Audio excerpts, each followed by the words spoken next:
उम्मीद है आप सब खैरियत से होंगे। बच्चों, आप जानते हैं कि हम चैप्टर नंबर 5 के क्विज़ कर रहे थे। हमने टारगेट रखा हुआ है कि इस कंप्लीट बुक को हम पढ़ेंगे, स्टडी करेंगे। तो 6 क्विज़ हो गए थे, नेक्स्ट इसका 7 क्विज़ करने लगे हैं और 7 क्विज़ को रीड करते हैं। इसमें कहता है, if a fly collides with the windshield of a fast moving bus, which object experiences an impact force with large magnitude? Fly the bus, the same force is experienced by both. तो diagram से इसको समझते हैं, ये fly है और ये बस कंसिडर कर लेते हैं। ठीक है, बस और इधर को मूव कर रही है और फ्लाई इधर को मूव कर रही है, और ये फ्लाई जब इस बस के विंडशील्ड से कोलाइड करती है तो वो कहता है इम्पैक्ट फोर्स किस पे ज़्यादा होगा। तो बच्चों, according to Newton third law, हम जानते हैं according to Newton third law action reaction के इक्वल होता है। जब एक्शन रिएक्शन के इक्वल होता है तो जितना इम्पैक्ट फोर्स इस फ्लाई पे होगा उतना ही बस पे होगा। तो इसका मतलब है कि इसमें फिर राइट ऑप्शन आ जाएगी सी ऑप्शन। सी ऑप्शन में लिखा हुआ है the same force is experienced by both. अच्छा बच्चों, नेक्स्ट हम 8 न्यूमेरिकल क्विज़ करते हैं। 8 क्विज़ में कहता है सेम वही सिचुएशन है, लेकिन अब इसमें कहता है which object experiences the greater acceleration. ठीक है, जब ये फ्लाई इस बस के विंडशील्ड से कोलाइड करेगी तो किसका एक्सेलेरेशन ग्रेटर होगा। तो बच्चों, आपने according to Newton second law पढ़ा हुआ है, एक्सेलेरेशन इन्वर्स होता है मास के। तो इसका मतलब ये हुआ जिसका मास स्मॉल होगा उसमें एक्सेलेरेशन स्मॉल होगा, सॉरी ग्रेटर होगा, क्योंकि एक्सेलेरेशन और मास इन्वर्स होते हैं। तो यहाँ पे देखें बस का तो मास बहुत ग्रेटर है, बी जो फ्लाई है, फ्लाई का मास वेरी स्मॉल होगा, फ्लाई का मास लेस है, तो इसमें एक्सेलेरेशन भी ग्रेटर आ जाएगा। तो फिर 8 क्विज़ का जो राइट ऑप्शन होगा इसमें कहेंगे फ्लाई आ जाएगा, क्योंकि ग्रेटर का पूछा उसने, तो ग्रेटर एक्सेलेरेशन फ्लाई का होगा, बस का नहीं होगा और ना ही सेम होगा। तो ए ऑप्शन राइट होगी। अब 9th क्विज़ की तरफ चलते हैं। इसमें कहता है which of the following is the reaction force to the gravitation force acting on your body as you sit in your desk chair.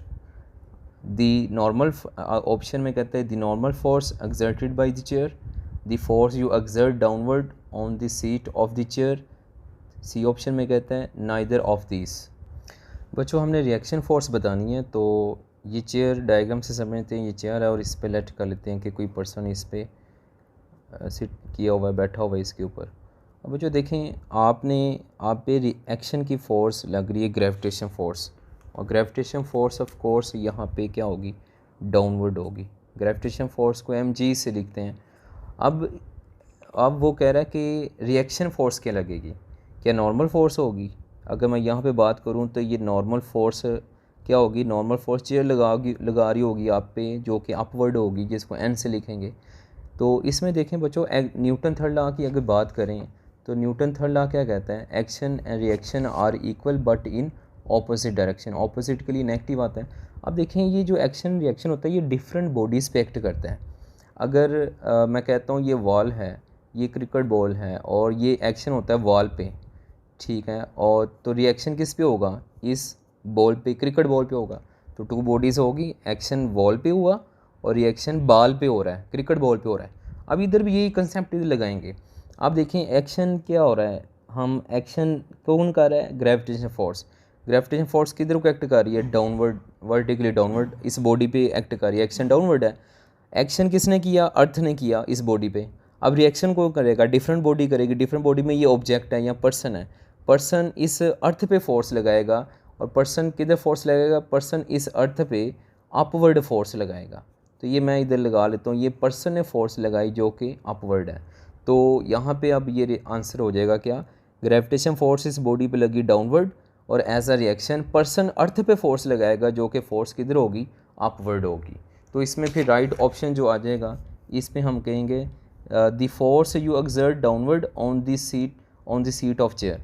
तो हम सीट पे फोर्स जो लगा रहे हैं डाउनवर्ड, वो रिएक्शन की फोर्स नहीं होगी।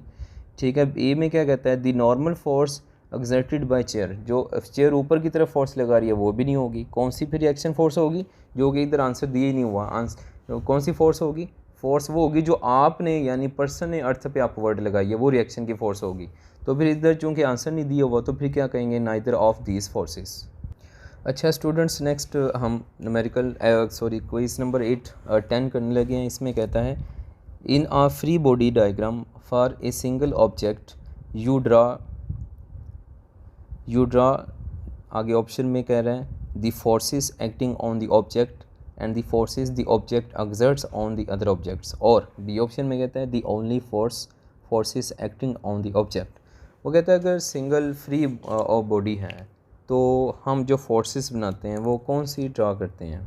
तो इसमें बच्चों आपने एक बात याद रखनी है, वो ये है कि जब सिंगल बॉडी होता है, जैसे मैं ये क्रिकेट बॉल की एग्जांपल ले लेता हूँ, ये सिंगल आइसोलेटेड बॉडी है, तो इस पे जो हम फोर्सेस की बात करते हैं इसमें भी आ जाएगा the only forces acting on the object. जो ऑब्जेक्ट पे फोर्स एक्ट कर रही है ना, मैं कहता हूँ इस पे ग्रेविटेशन फोर्स एक्ट कर रही है, तो हम वो फोर्स रिप्रेजेंट करते हैं आइसोलेटेड बॉडी पे जो इस ऑब्जेक्ट पे फोर्स एक्ट कर रही होती है। ठीक है, तो ये ज़्यादा इजी होता है किसी भी न्यूमेरिकल को सॉल्व करते हुए। फ्री या सिंगल आइसोलेटेड बॉडी पे वो फोर्स जो है शो करते हैं जो बॉडी पे एक्ट कर रही होती है। अच्छा बच्चों, नेक्स्ट हम 11 क्विज़ करने लगे हैं और इसमें कहता है कि you press your physics text book flat against A vertical wall with your hand, what is the direction of the friction force exerted by the wall on the book? Downward, upward, outward, from the wall, into the wall. अच्छा बच्चों, हम late कर लेते हैं ये wall है और इस वॉल के अगेंस्ट हम एक बुक को प्रेस कर रहे हैं। तो लेट कर लेते हैं यहाँ पे कोई भी बुक है, ठीक है, ये जो ग्रीन कलर में मैं ड्रा कर रहा हूँ, तो लेट ये मैंने बुक ड्रा कर दी। ठीक है, बुक को हम क्या कर रहे हैं, यहाँ से प्रेस कर रहे हैं। जब इस बुक को हम प्रेस करेंगे तो वो कह रहे हैं कि फोर्स ऑफ फ्रिक्शन किस डायरेक्शन में होगी। तो बच्चों एक बात याद रखिएगा, जो फोर्स ऑफ फ्रिक्शन होती है, ठीक है, फ्रिक्शन की फोर्स होती है जिसको एफ से लिख दिया। फोर्स ऑफ फ्रिक्शन जो है वो ग्रेविटेशन फोर्स के डायरेक्ट होती है। ठीक है, तो अब देखें ग्रेविटेशन फोर्स जो यहाँ पे एक्ट करेगी वो किधर होगी, वर्टिकली डाउनवर्ड होगी। अगर force of friction vertically downward है तो यहाँ पे जो फ्रिक्शन की फ़ोर्स होगी वो फिर इसके ऑपोजिट एक्ट करेगी। इसको मैं लिख लेता हूँ फोर्स ऑफ फ्रिक्शन। तो force of friction gravitation force के एक तो डायरेक्ट भी और ऑपोजिट डायरेक्शन भी होती है। ठीक है, जो मैं फोर्स ऑफ फ्रिक्शन का फॉर्मूला लिखता हूँ तो ये होता है म्यू एन को लिखते हैं। तो ये एन फॉर नॉर्मल फोर्स है, और नॉर्मल फोर्स अगर हम देखें तो नॉर्मल फोर्स फर्दर आगे ग्रेविटेशन फोर्स के डायरेक्टली प्रोपोर्शन होती है और इनकी डायरेक्शन ऑपोजिट होगी। ग्रेविटेशन फोर्स अगर डाउनवर्ड एक्ट कर रही है, हालांकि प्रेस हम इसको इनवर्ड कर रहे हैं, लेकिन ग्रेविटेशन फोर्स इस पर डाउनवर्ड एक्ट करेगी और इस ग्रेविटेशन फोर्स के ऑपोजिट फ्रिक्शन फोर्स एक्ट करती है, तो फ्रिक्शन फोर्स अपवर्ड एक्ट करेगी। ठीक है, तो हम फिर इसमें ऑप्शन में इसकी कहेंगे कि इसकी फ्रिक्शन फोर्स जो होगी वो अपवर्ड आ जाएगी, यानी इसमें बी ऑप्शन आ जाएगा। नेक्स्ट हम 13 न्यूमेरिकल करते हैं, 13 क्विज़ करते हैं। तो इसमें कहता है यू प्लेस योर फिजिक्स 12 हम करने लगे हैं, अभी 12 हमने करना है। तो इसमें कहता है a crate is located in the centre of the flat bed truck, the truck accelerate to the east and the crate moves with it, not sliding at all, what is the direction of the friction force exerted by the truck on the crate? To the west, to the east, no friction force exists because of crate is sliding. अच्छा बच्चों, इसमें कहता है कि truck है हमारे पास, late कर लेते हैं ये ट्रक है, और कहता है कि इस ट्रक के ऊपर क्रेट रखा हुआ है और यहाँ पे ये क्रेट लेट कर लेते हैं। ठीक है, और ट्रक मूव कर रहा है। ठीक है, और ये जो क्रेट इस ट्रक के ऊपर रखा हुआ है, क्रेट स्लाइड नहीं कर रहा, ट्रक इसमें मूव कर रहा है राइट, ट्रक राइट मूव कर रहा है। तो वो कहता है कि ये क्रेट और इस ट्रक के ये जो बेड है, यानी ये जो इस ट्रक की सरफेस से बेड है और ये जो क्रेट रखा हुआ है, इन दोनों के दरमियान जो फ्रिक्शन की फ़ोर्स है, उस फ्रिक्शन की फ़ोर्स की डायरेक्शन क्या होगी। तो ईस्ट वेस्ट वो पूछ रहा है। तो बच्चों देखें, इस वक्त वैसे तो जो फ्रिक्शन की फ़ोर्स है वो ऑपोजिट हो जाती है। अगर मैं कहता हूँ कि अगर ये लेट कर लेता हूँ, ये सरफेस है और ये ग्राउंड है, ठीक है, और इसके ऊपर मैंने ऑब्जेक्ट रखा हुआ है, ठीक है, और मैं कहता हूँ इस पे यहाँ पे ये फोर्स अप्लाइड फोर्स यहाँ पे लगाई, तो फोर्स ऑफ फ्रिक्शन जो है इसके ऑपोजिट हो जाएगी, जिसको स्मॉल एफ से लिख दिया फोर्स ऑफ फ्रिक्शन को। अब देखें यहाँ स्टैटिक फ्रिक्शन को इसको ऑपोजिट लिख दिया, क्योंकि अभी बॉडी रेस्ट में है तो अप्लाइड फोर्स इधर को है और अभी अप्लाइड फोर्स इतनी नहीं है, ग्रेटर नहीं है, तो स्टैटिक फ्रिक्शन इसके ऑपोजिट है। लेकिन इधर जो सिचुएशन है वो सिचुएशन क्या है कि ट्रक मूव कर रहा है, यानी सरफेस मूव कर रही है जिस पे ऊपर क्रेट रखा हुआ है। तो क्रेट और इस ट्रक के इस बेड के दरमियान जो फ्रिक्शन है वो किस तरफ होगी, तो इसका राइट ऑप्शन आएगा ईस्ट की तरफ होगी। क्योंकि बच्चों इस वक्त इस क्रेट और बेड जो ट्रक का बेड है या ट्रक का जो सरफेस है, इन दोनों के दरमियान एक ही हॉरिजॉन्टल फोर्स है। वो हॉरिजॉन्टल फोर्स कौन सी है? फोर्स ऑफ फ्रिक्शन है। तो वो किस डायरेक्शन में होगी? जिस डायरेक्शन में मूवमेंट हो रही है। मूवमेंट किधर को हो रही है? राइट हो रही है। तो इधर अब जो फोर्स ऑफ फ्रिक्शन होगी वो भी किधर होगी? राइट होगी, in the direction of motion होगी। अगर इस ये सिचुएशन देखें तो इधर क्या है? ग्राउंड है और ये रेस्ट में है बॉडी, और इधर फोर्स लगाई तो स्टैटिक फोर्स ऑफ फ्रिक्शन दूसरी तरफ है। और मैं कहता हूँ कि ये ग्राउंड रेस्ट में है। जब ग्राउंड रेस्ट में होगी और यहाँ पे ग्राउंड तो वैसे ही ग्राउंड तो रेस्ट में ही है, और इस पे सरफेस क्या कर रहा है? इस पे फोर्स लगाई हमने इधर को और राइट मूव कर रहे हैं। अब चूंकि बॉडी मूव कर रहा है तो इसमें स्टैटिक काइनेटिक फ्रिक्शन आ जाएगी। काइनेटिक फ्रिक्शन तब होती है जब बॉडी मूव कर रहा होता है। अब देखते हैं काइनेटिक फ्रिक्शन किसके ऑपोजिट है? अप्लाइड फोर्स के। अप्लाइड फोर्स किधर है? राइट, और इसके काइनेटिक फ्रिक्शन ऑपोजिट है। जब बॉडी रेस्ट में था और अप्लाइड फोर्स स्मॉलर थी तो अब काइनेटिक फ्रिक्शन और स्टैटिक फ्रिक्शन है। अब स्टैटिक फ्रिक्शन इस अप्लाइड फोर्स के ऑपोजिट है। लेकिन जब सरफेस ही मूव कर रही है और उसके ऊपर ये हमने बॉडी रखी हुई है तो फिर स्टैटिक फ्रिक्शन जो होगी, अब ये तो मूव नहीं कर रही, क्रेट तो रेस्ट है, बस मूव कर रही है, ट्रक मूव कर रहा है। अब इसमें स्टैटिक फ्रिक्शन जो होगी क्रेट और इस बेड के दरमियान ट्रक के, तो ये भी मोशन की डायरेक्शन में होगी। तो अब जो राइट ऑप्शन आ जाएगा 12 में, तो हम कहेंगे कि ट्रक चूँकि ईस्ट मूव कर रहा है तो यहाँ पे स्टैटिक फ्रिक्शन भी किस तरफ हो जाएगी? ईस्ट की तरफ हो जाएगी। अच्छा बच्चों, नेक्स्ट 13 में कहता है you place your physics book on the wooden block. You raise one end of the board so that the angle of the incline increases. Eventually, the book starts sliding on the board. If you maintain the angle of the board at this value, the book option में कहता है the moves at constant speeds up. सी में कहता है slows down, और last में कहता है none of these. इसको समझते हैं तो बच्चों लेट करते हैं। ये हमारे पास बोर्ड है, ठीक है, और इसके ऊपर हमने बुक प्लेस की हुई है। तो ये लेट कर लेते हैं, इसके ऊपर हमने बुक प्लेस की हुई है। अब देखें वो कहता है ये तो इसका सरफेस है किसी भी बॉडी। अब इस इंक्लाइंड सरफेस, इसको इंक्लिनेशन एंगल बढ़ाते हैं, इंक्लाइंड एंगल बढ़ाते हैं, यानी इस सरफेस को यूँ ले जाते हैं। ये पहले ग्राउंड थी, ठीक है, ये ग्राउंड यहाँ पे यूँ थी, ठीक है, और इसके ऊपर सरफेस थी। अब सरफेस को ऊपर की तरफ ले गए, एंगल ऊपर ले गए, और इसके ऊपर हमने बुक प्लेस की हुई है, ठीक है। तो ये जो बुक प्लेस की हुई है, तो वो कहता है कि ये जो बुक हमने इसके ऊपर प्लेस की हुई है ये नीचे की तरफ तो आएगी, और जब ये नीचे की तरफ आएगी तो इसकी स्पीड क्या होगी? इंक्रीज़ करेगी, स्लो डाउन होगी या कांस्टेंट होगी? व्हाट इसकी स्पीड पे क्या इफ़ेक्ट पड़ेगा? तो बच्चों देखें, जब ये नीचे की तरफ आएगी तो देखें यहाँ पे इस पर कौन सी फोर्स लग रही है? ग्रेविटेशन फोर्स एक्ट करेगी, और ग्रेविटेशन फोर्स को मैं यहाँ पे यूँ ड्रा कर लेता हूँ। ये बुक है लेट, और इस पे क्या कर रही है? ये इंक्लाइंड सरफेस पे, ठीक है, यानी ये इस पे क्या कर रही है? ग्रेविटेशन फोर्स एक्ट कर रही है।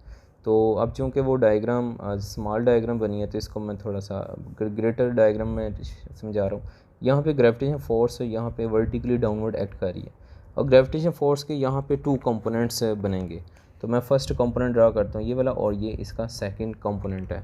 और इन जो कंपोनेंट्स के नाम होंगे, थीटा के जो सामने होगा इसका हम नाम रख देंगे mg sin थीटा, ठीक है। अब देखें ये जो कंपोनेंट बन रहा है ना, ये इस सरफेस के पैरेलल है, ठीक है। अब चूँकि ये मूव करती हुई आ रही है, तो मूव करती हुई आ रही है तो ये जो ग्रेविटेशन फोर्स लग रही है ये इधर को है, ग्रेविटेशन फोर्स ये है ना, ये ग्रेविटेशन फोर्स है, और ये इस सरफेस के पैरेलल लग रही है, यानी ये mg sin थीटा मैं इधर वाली को, ये मैं mg sin थीटा को इधर शो कर दिया। और जब ये मूव करती हुई आ रही है तो इसकी काइनेटिक फ्रिक्शन जो होगी Fk से लिख दिया, काइनेटिक फ्रिक्शन इधर को है। तो बेसिकली बच्चों यहाँ पे जो ग्रेविटेशन फोर्स है जिसको mg sin थीटा मैं कह रहा हूँ कंपोनेंट को, ये ग्रेटर होगा किससे? काइनेटिक फ्रिक्शन से। काइनेटिक फ्रिक्शन से ज़्यादा होगा तो ये नीचे की तरफ आती जाएगी, फोर्स नीचे की तरफ लग रही है तो ये स्पीडिंग अप होती जाएगी, मतलब इसकी स्पीड इंक्रीज़ होती जाएगी, ठीक है। तो फिर इसका जो राइट ऑप्शन आ जाएगा इसमें हम कहेंगे स्पीड्स अप होगी।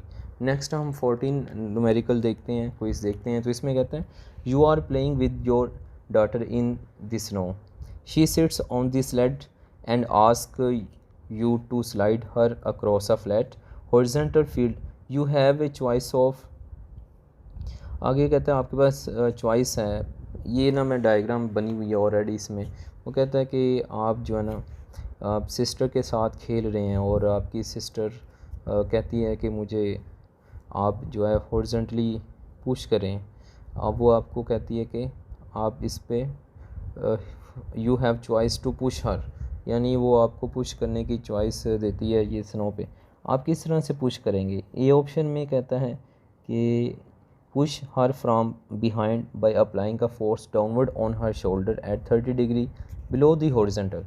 तो देखिए मैं कहता हूँ ये हॉरिजॉन्टल है, ये जो डॉटी लाइन बनी हुई है ये हॉरिजॉन्टल है, और ये फोर्स क्या लग रही है हॉरिजॉन्टल से नीचे की तरफ 30 डिग्री लग रही है। तो ये इजी होगा इस तरह मूव करना। या दूसरे बी ऑप्शन में कहता है कि attaching a rope to the front of the sled and pulling with a force at 30 degree above the horizontal. ये स्लेड जो है यानी ये जो सरफेस है इसके साथ रोप अटैच की, और अब इसको क्या कर रहा है, रोप को खींच रहा है। अब ये जो फोर्स लगा रहा है ये हॉरिजॉन्टल से अबव लगा रहा है, इधर फोर्स लग रही थी ये हॉरिजॉन्टल लाइन थी इसके डाउनवर्ड लग रही थी। अब ये जो फोर्स लगा रहा है इस हॉरिजॉन्टल से अबव लगा रहा है 30 डिग्री। अब इजी होगा, तो अब आंसर इसमें देखेंगे तो ये जो सेकंड सिचुएशन है, सेकंड सिचुएशन में इजी होगा। क्यों इजी होगा कि जब ये अपवर्ड फोर्स लगाएगा हॉरिजॉन्टल से तो यहाँ पे जो फोर्स ऑफ नॉर्मल है और यहाँ हम कहेंगे फोर्स ऑफ फ्रिक्शन है, ये रिड्यूस हो जाती है, जिसकी वजह से ये क्या करेगा, ईजिली इसको मूव कर सकता है। तो फिर बी ऑप्शन इसमें आ जाएगा। वो बी ऑप्शन में कहता है attaching a rope to the front of the sled and pulling with a force 30 degree above the horizontal which would be easier. तो ये बी ऑप्शन ईजी हो जाएगा। अच्छा बच्चों, ये जितने मैंने आपको ये क्विज़ेस करवाए 1 से लेकर 14 तक, इस सब के ये आंसर इधर मेंशन है इस बुक में। ये इनके आंसर दिए हुए हैं, आप इनके आंसर इधर स्क्रीनशॉट लेकर इनको कॉपी कर सकते हैं। ठीक है, वैसे मैंने ये सारे आपको समझा भी दिए हैं। ठीक है, तो ये जो इनके आंसर दिए हुए हैं इनको आप ख़ुद भी रीड कर सकते हैं। ठीक है, इनको नोट कर सकते हैं, और इनके अलावा ये सारे के सारे मैंने आपको अभी समझा भी दिए हैं कि क्या सिचुएशन हो तो क्या राइट आंसर होगा। तो नेक्स्ट वीडियो में अब मिलते हैं, इजाज़त दें, अल्लाह हाफ़िज़।